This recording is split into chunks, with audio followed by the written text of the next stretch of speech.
everyone, welcome back to my YouTube channel. Today with Bibi Me. So today with my husband making the video about the tampo attitude. Tempo attitude. Yes. And you don't get tempo. I don't like tampo. And by the way, we got a coconut behind Yes. us.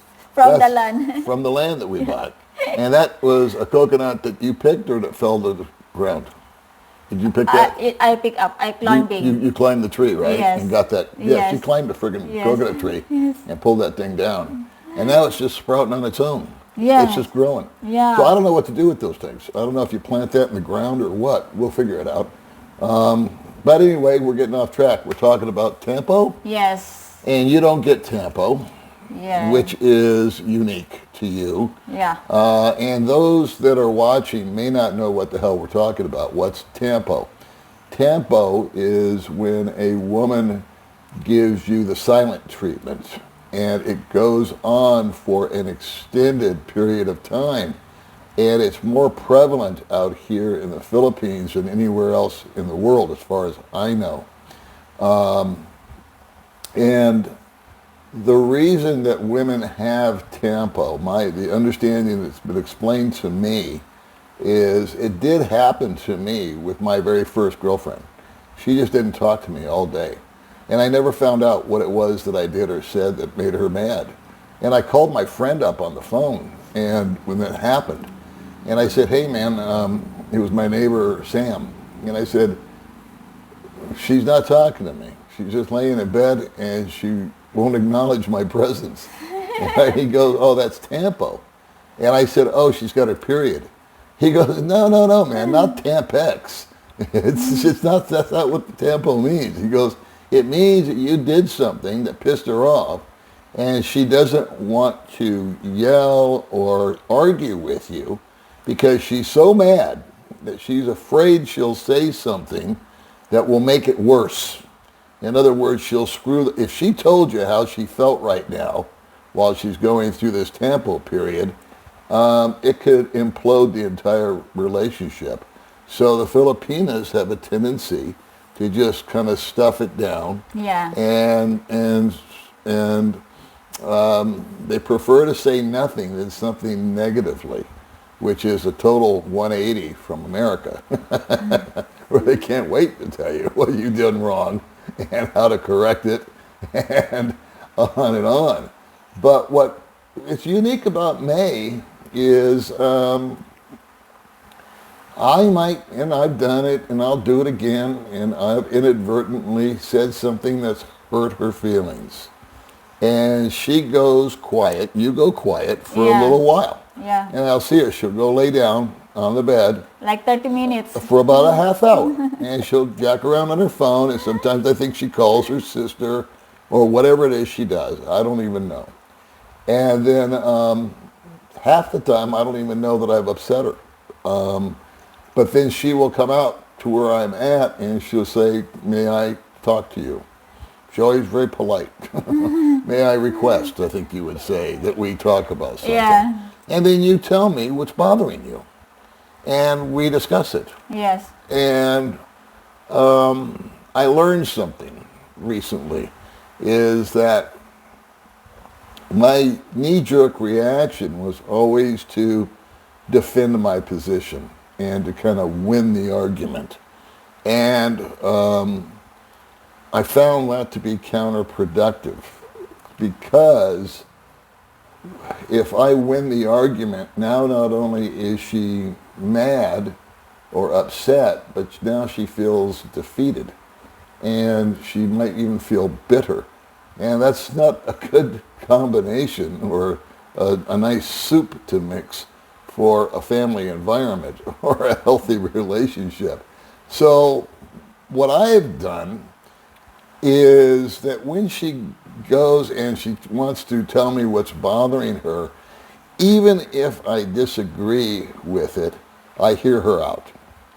And I tell her, I hear you, I understand. And I have found, just by accident, that maybe half the time she's right. I'm not always, the alpha and the omega. I'm not the beginning and the end of everything that happens here in the household.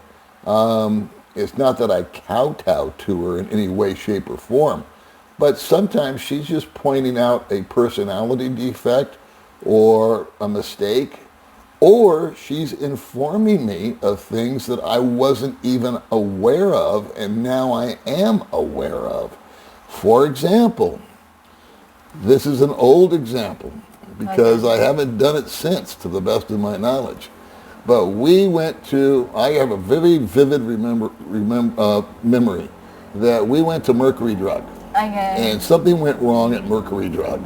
The date was wrong on the prescription. Remember, she didn't put a date on there? Yes. And I was mad about that. Yes. And so then we had to walk all the way around back to the goofy doctor just to have her put a date on it. I couldn't forge it because I just didn't feel right about that. So went back to the doctor, had to wait in line again. Doctor had forgot to put the date on the prescription. She put the date on.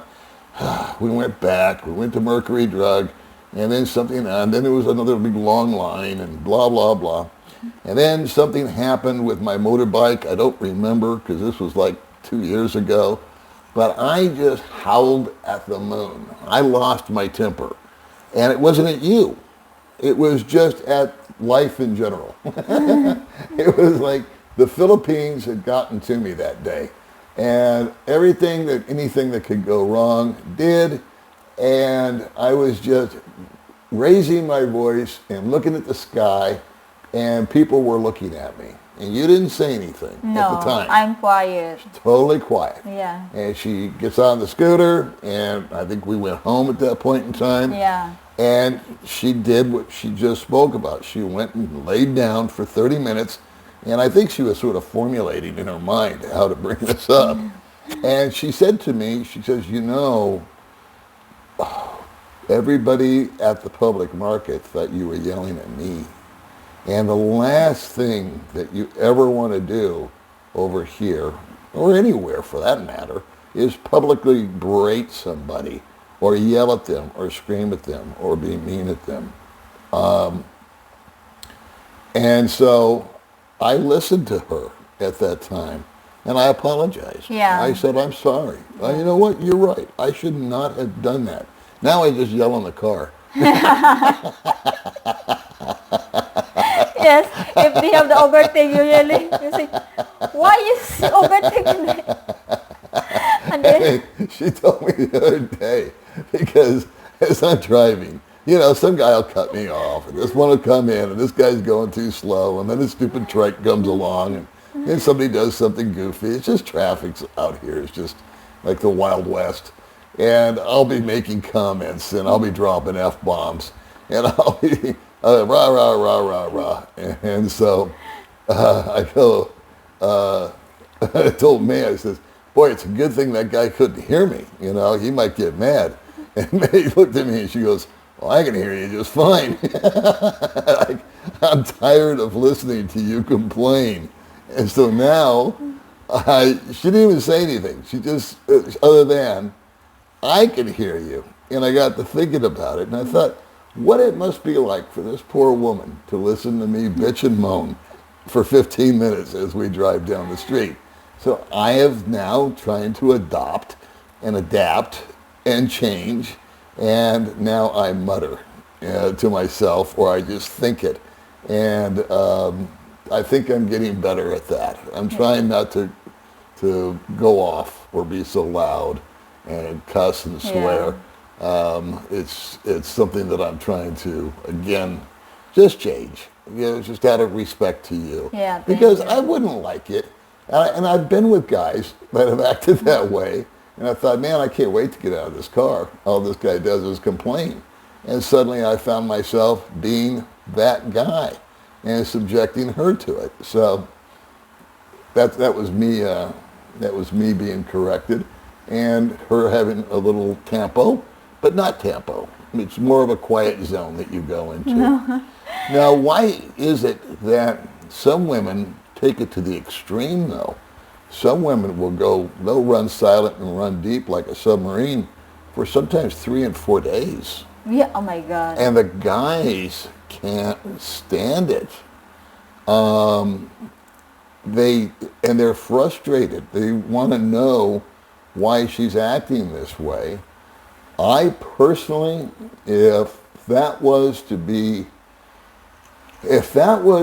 something that was an ongoing cycle with that woman, and I wasn't married to her, I would have to take a long, hard look at the relationship and say, do I want to live the rest of my life like this? Where I'm walking on eggshells, I don't know what I'm doing wrong, I don't know what's pissing her off, and maybe I'm not doing anything wrong, maybe she's just being childish or something else happened, and I would probably start looking at exit strategies, to maybe we should part company here, and of course do it amicably and fairly, but that would be to the extreme. Yeah. So one of the things that I think that you do really well, not to blow too much smoke up your skirt, but is you're not one to really hold back. If you don't like something or somebody, No, I don't like tampo. You're not I afraid have to say question it. with it. I have question to Paul. Sure. If you have the Filipina have the tampo, Yeah. what is your feel? What is your reaction if you walk and then she ignore with you? Oh, it would.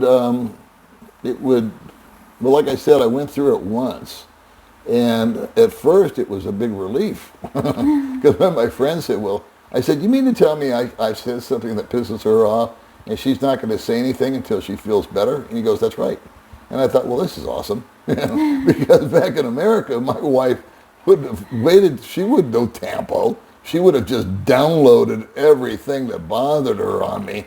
And, at the least opportune time, when I'm at the most tired, just when I get home from work, the nag. And so to me, it was a godsend. But my reaction is just like I said, if it's every blue moon, what blue moon means every once in a while, once a year, or or something goes wrong, it's livable. That's fine. When you have your cycle, your monthly cycle, your attitude changes, and little bit. yeah, I know but I can always tell by the look on her face that she's got a sour puss on. And it's not because of anything I did, it's because of the way her body feels. Yeah. Everything hurts. Yeah, And everything. she'll go down for the count for 2 days. And that's just a physical thing, though. It's not any emotional. She's not upset. She's just in big time cramps and pain. Yeah. And I think I do okay. I ask you, do you want anything? Do you need anything? Yeah. Sometimes I stay home with you and I just Yes. hang out and watch TV. Yeah. Other times I ask you if it's okay, if you mind. Yeah. Do I go have coffee with a friend? And you're like, no, go, because you'll just take a Benadryl and knock yourself out for 12 hours, sleep it off, and then after 2 or 3 days you're better and you're feeling better. Yes. But you do get a little snappy. You do get a little lippy. It's not like other Filipina, like a baby. No. Very no. getting fighting. I don't like that. No, Me is very little. No. So the Tampo thing, I think it's got its good sides and it's got its bad sides. If it's not taken, anything not taken to the extreme can have benefits. So if it's actually, I've learned from it, to be honest with you, to temper what I say sometimes and not react or be impulsive and immediately condemn somebody, especially her or someone that I care for, just because they irritated me. I'm trying to show a little restraint, and if it's good enough to say today, it's good enough to say tomorrow if I feel the same way. So I give myself, and I think what May does and what some of these women are doing is they're giving themselves a cooling off period. Let's temper this down before I really say something ugly and I really screw it up. So Tampo is, it's out here, it's a reality, it's part of life, it's part of the Filipina culture, and it's okay in small doses. I really think it can be a healthy thing compared to the alternative of being unloaded on and berated. But if it was to be something that was, and like you have seen and I have witnessed firsthand, women just throw themselves on the ground and have a fit like Yeah. a 5-year-old child because another woman came along or was injected. We've seen some funny stuff out here, you know, and talk about being embarrassed. The man was really embarrassed when that happened. That was many moons ago that we witnessed that. But yeah, so that's all I got to say about Tampo. Which I Okay, guess is I enough. have the last question. Sure. From my live comment. Okay. That is the Filipina. He said, the question is, what the foreigner looking the good attitude the Filipina girlfriend? What are we looking for in girls? Yeah, In good the- attitude. Good attitude? Yes. What's a good attitude? Yes. Okay. And you're doing fine with your English, by the way. I need to edit that. No, you don't. Don't edit nothing. Okay, you are what you are. And, you know, you're doing just great. I think the attitude is lack of attitude. More of a benign, tranquil type of existence is what the majority of all men, foreigner or non-foreigner, crave. It's not that we want so much from you. It's that we want so little aggravation from you. We just want to get along. You know, there's nothing better than to just come home, sit down, and have your wife say hello, or your girlfriend say hello. Yeah. How was your day? Would you like a drink? Every time I come home, you ask me, do you want coffee? Yes. And I love that. Yes. And it means so much to me. I never change. Never change. I mean, for all the time. You said, you want some coffee? Or you look hot. Or you bring out a shirt. Yes. And my shirt's all sweaty. She goes, Yeah. here, take your shirt off. And she'll, here's a fresh shirt. And do you need a cold drink or a hot drink? Are you hungry? Do you want some food? And then I'll say yes or I'll say no. And then you'll go, what do you want? And that means, what do I want? Yeah. That means, do you want to have some fun in the bedroom? Or do you want to just eat? Or do you want to take a nap? Or that's what you say every day. I said, What do you like, want? Do you like the model? Yeah, would you like for me to show you my latest outfit?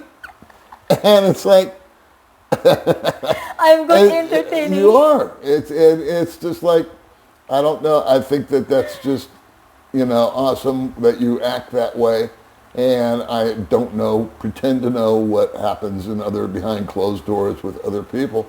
But a lot of times, most men just want to be left alone for a while when they first come home, or they just want to be stupid and watch TV and think of nothing. And I'm really good at that. I'm really good at just staring off into space. And it doesn't upset you to see me happy. In fact, Yes. you're happy when I'm happy. Yes. And I see a big difference in American women. Almost can't stand to see a guy happy. They got to inject some kind of drama. Now, this is not all Filipinas. There are Filipinas that live for drama. They have to have drama.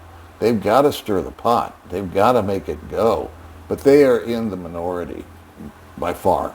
They like what they've got. They enjoy their man. They're self-sufficient.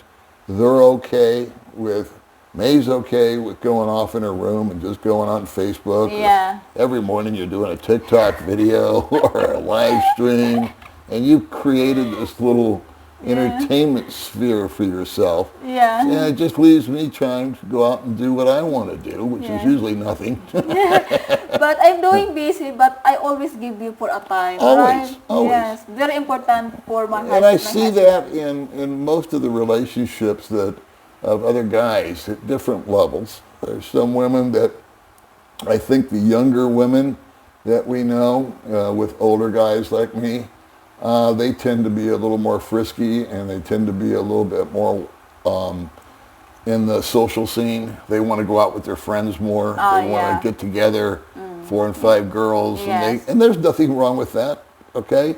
But they just want to they maybe want to go out and dance, maybe they want to go out on the boulevard, and there's nothing wrong with that.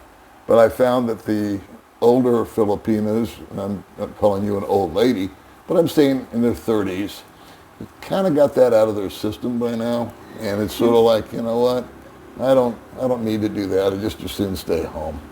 And you and I don't have any problem with just staying home. Yeah, and thank you to Lord. Yeah. And then the last question that they Paul. I thought the other one was the last question. From my live stream. Yeah. Oh, from your live stream. Yes. I said, hi, baby me. Hopefully someday I would like to meet like girl like you. What are you feel like? What are you feel like that? What do I feel? Yes. Well, I think that's a compliment. If they have the foreigner like, oh, I hope someday I meet a girl like you. What are you feel that? What do I feel? Yeah, you feel jealous? Oh, no.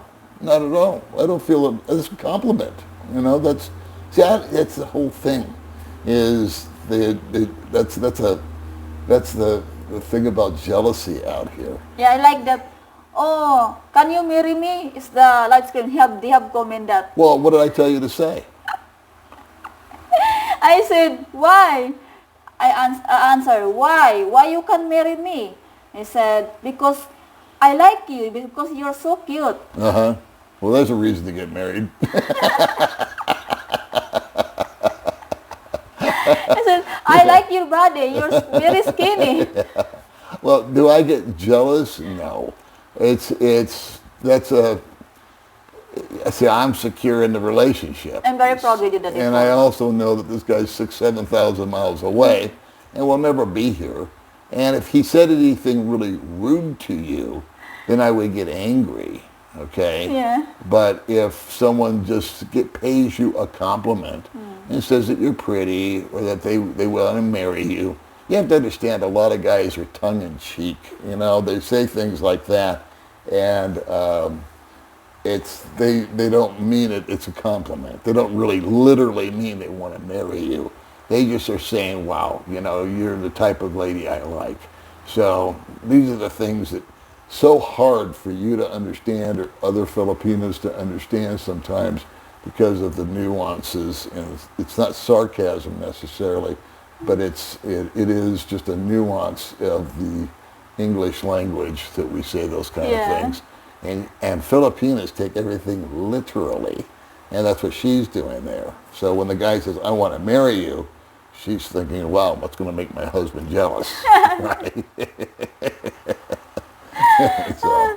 But the last time, I'm very funny because last time in the party, they have one guy, he gave me the calling card. Remember that? And I give you. Yeah. And then the last time. What was the calling card for? I said, baby me, that's for you. For what? I said. Have you met any girls or something like that? Yeah, Have you girls to meet him or something? Yeah, I said, for what? Why you give me the card? He said, if they have the Filipina single, can just call me. Yeah. And then the other guy, I said, bye-bye, take care for your driving. I said, the reply. Yeah. See? I'm so laughing. Again, that's nothing. It's I'm nothing. so laughing. A guy blows a kiss to me. You know, it's no big deal. To me, it's like if I give a girl a hug when I see her, it's no big deal. For her, it's reasons for execution. You know, it's like you don't touch other women in public. The guy gave you the business card is just being low class. He's just saying, here, can you introduce me to some girls that you know, all right? Yes. Well, I shouldn't say that's low class. That's networking. You know, if you know somebody that, but I think it should be somebody that you know really well, not some stranger that you met at a party that you've never interacted with. So there's a big difference there. Now, if you know somebody, like we have a friend, let's just call him Bob, okay? Okay. And let's just say we've known Bob for a year. And Bob, you know Bob is a really good guy. Yeah. And his wife dies, or his wife leaves, or breaks up with the girl. And you say to yourself, oh, okay, well, there's Bob. Bob's single. And if Bob said to you, I'd like to, if you know of anybody, I'd like to meet him. There's no harm in that. That's just networking. That's just saying to her, if anybody comes across your radar that you think I'd be compatible to, I wouldn't mind an introduction. That's how you and I met, okay? Yeah. Your friend Abby introduced us. She Yes. thought we would be a good match. But it is got a creep factor to it when some stranger comes up and says, hook me up with a woman, okay? I mean, that's just got a creep factor to it that I don't really like because you don't know the guy. The guy, First time I meet. Yeah, first time you in meet. the party. You don't know if he's a nice guy. You don't know if he's a criminal. You don't know if you don't know anything about this dude. And he could be, be the next Bill Cosby. What's that guy's name? Diddy or whatever is in trouble right now? I mean, he could be one of those dudes, Ted Bundy. And so that's a little over the line. But it's no harm, no foul. You gave me the card. Yeah. She came right to me and said, hey, this guy gave me this card. He wants me to introduce him to girls. I said, okay. I took the card and chucked it away. And that was the end of that. So, and I got an email from a guy, but I forwarded that to Goldfinger. And we're making fun of that guy too. Goldfinger getting famous. So that's the video. What are we talking about? Tampo? Tampo and about the question in my live stream. And the question in your live stream, yeah. Yes. So May's doing a lot of live streams. She's having a lot of fun with it. Yeah. And want to thank everybody that's been watching them and subscribing and liking and sharing. And she gets pleasure out of it. She makes almost no money from the live stream. No. I mean like no money. I mean like 15 cents. And she'll go on for 2 hours. But it's, I guess my point is that it's a labor of love. She likes to do it because it builds her confidence, it builds her English ability. She's learning to, interact back and forth For with you entertain, guys. yeah. And she likes to entertain. Yeah. And she likes to, I don't know. For getting confident, I'm not getting shy. her confidence up. And trust me, it's her idea, not mine. Yeah. And then, it's a lot of questions that they pull. It's okay to your husband, you're doing that for live stream for sexy. Mm-hmm. Can you answer that? Yeah, well, number one, you're not doing anything lascivious. You're just wearing a crop top or a miniskirt, which is what you're wearing right now, Yes. which is what you wear out in public. And then you might exercise or something and jump around. And that's just for, shits and grins, really. So just to keep it from being boring. It's not like you're talking about anything sexual. No. It's not like you're bringing up any kind of lascivious discussions about stuff that I've seen on other channels where they're talking about like really hardcore stuff that is sort of OnlyFans territory. But you're not doing anything like that. So I don't care. You're having fun. Yeah. And if you want to jump around and exercise and entertain the folks a little bit, that's fine. You're not a stripper. You're not revealing anything, really, other than what you'd see at a beach, or even more than that. So, no, I don't have a problem with that. I say enjoy yourself. Yeah, if you're comfortable within your own skin, do it. And if it was something that I really objected to, I would have said something. But I've always encouraged you just to be your own person. And I don't want to be a puppet master. I do know guys that their wives, their girlfriends have YouTube channels or live streams. Excuse me. And they're not allowed to do anything without the husband's approval or boyfriend's approval. I have to watch your video first. I've never done that. I've given you suggestions of what to do, but that's that. So guys, that is the video today for about the tampo and answer the question in live screen. Daddy Paul, thank you so much for coming to my making the video today. So, and say hi to the coconut. Coconut and... Hey, we need a name for the coconut. How's that? We'll have a contest. If anybody's still watching this thing. That's a 30-minute video. Yes, coconut Hey, with so we're going to have a Gaylord. contest. If you're still here, we'll come up with a special prize for someone who comes up with the actual name that we use for the coconut. All right? Yes. See you guys in the next video. Bye-bye.